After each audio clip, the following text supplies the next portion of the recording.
Hey, caught me. It's Rip. Thanks for joining me in my bathroom. Ghost flushing. Sounds like your toilet flushes all of a sudden, no one's around. Hopefully I have a quick fix for something that might be happening if you're getting this ghost flushing going on where you hear your toilet run all of a sudden. I usually like to look at the toilet first, closely. Even with a kind of bright light to where first thing I'll usually do is just open the seat and look inside the bowl itself. See if there's any motion. If you notice in here, there's a little bit of a swirling going on.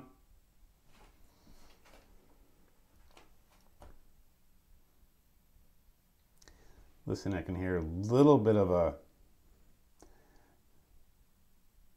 say, dribble or a little bit of a hiss maybe but with the water moving a little bit like that, it's that there's some kind of motion going on. And what usually happens is there's a seal that keeps water in the tank.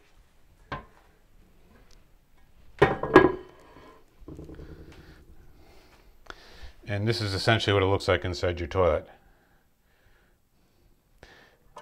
This actually lifts up on the flapper.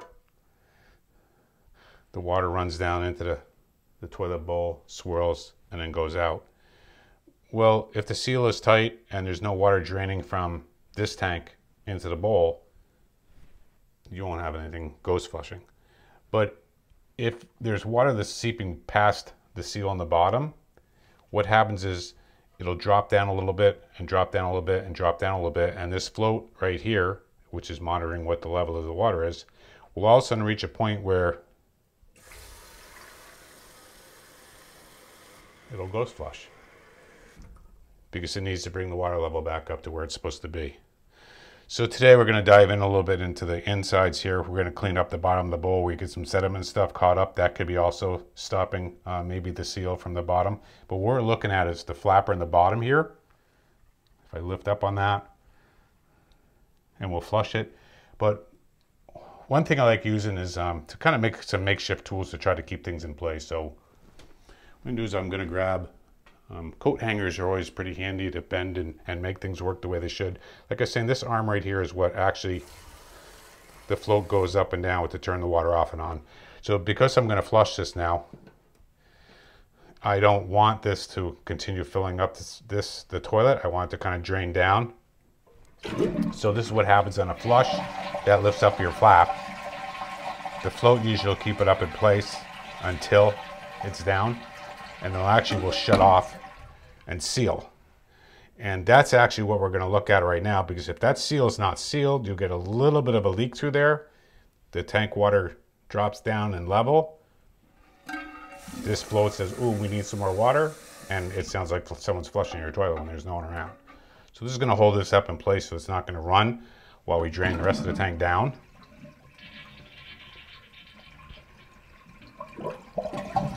And then what we're going to do is we're going to look at, like I said right here, these usually just clip right off. You should probably remember that's in the very last hole here.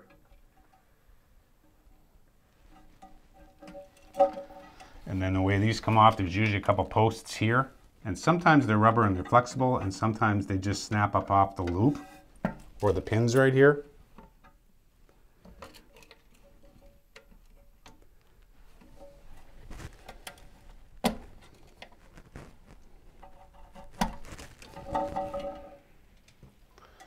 And that's pretty much the culprit. As a matter of fact, you can see in my hands and all around that rubber seal is bad. It's actually coming apart, okay? So what I'm talking about is when this closes down, this rubber seal, of course, seals on this base seat right here. And we're going to give this a good little wipe down.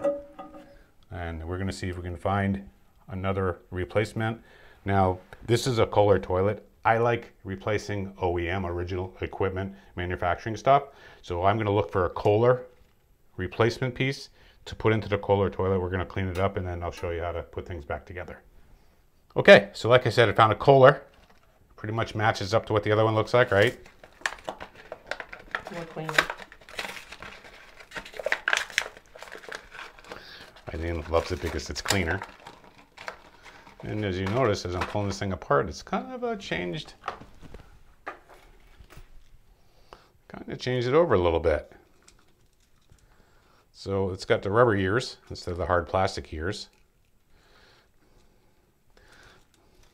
It's got the same float mechanism on top. I actually made it a lot bigger than what the other float was. And this whole bottom piece is all rubber, as opposed to just having a gasket that's in place here. So hopefully it'll last even longer. But we're going to go backwards in as far as for how we put this back together inside here. But for right now, I'm going to use some of the water from the tank that's in there and just do a wipe down. As you can see, there's just some debris in there. I'd like to kind of get that loosened up and wiped up the best I can, so on the next couple of flushes it'll all just flush down and away. You want to be careful around these parts so that you're not snapping off the tower or breaking anything as you're kind of cleaning up and around.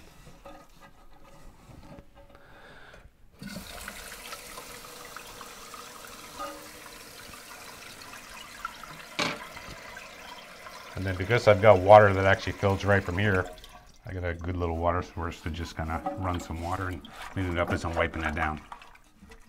Okay, so with that pretty well cleaned up, what I'm going to do is I'm just virtually going to put this all kind of back together as it came apart. We're going to slide the hole that's in the two ears, because the rubber, they're even easier this time to, if you can see what I'm doing, I'm just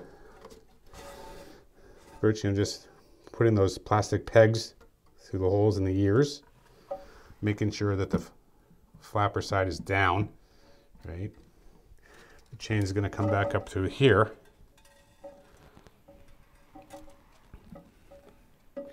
And we were on the very last hole on the arm. I'm just going to put that back in place for there. Now this might need a little adjustment here on the chain if we need to bring this up a little bit, but as we get it running and kind of fill it back up, there we can see. So let's drop the float back down so we can get the tank to fill up. And then what should happen is, as we're approaching our fill line, which you can see is right up around here, it's about a ½ inch below the top of the tube. You don't want it running back down the tube or it'll just virtually kind of never shut off. It's not adjusted right. But as it approaches the fill line, the float should come back up to level and it should shut off.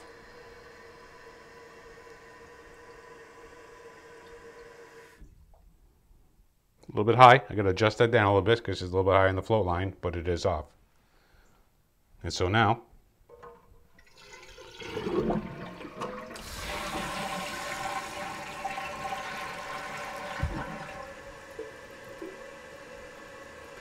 and I do have to adjust the chain because, as you can see, there's a little bit too much slack, and I got to pull it up too far to get it to pull up the flap and release it. And that'll be our next adjustment. So what we're going to do is we want to take the slack out of the chain.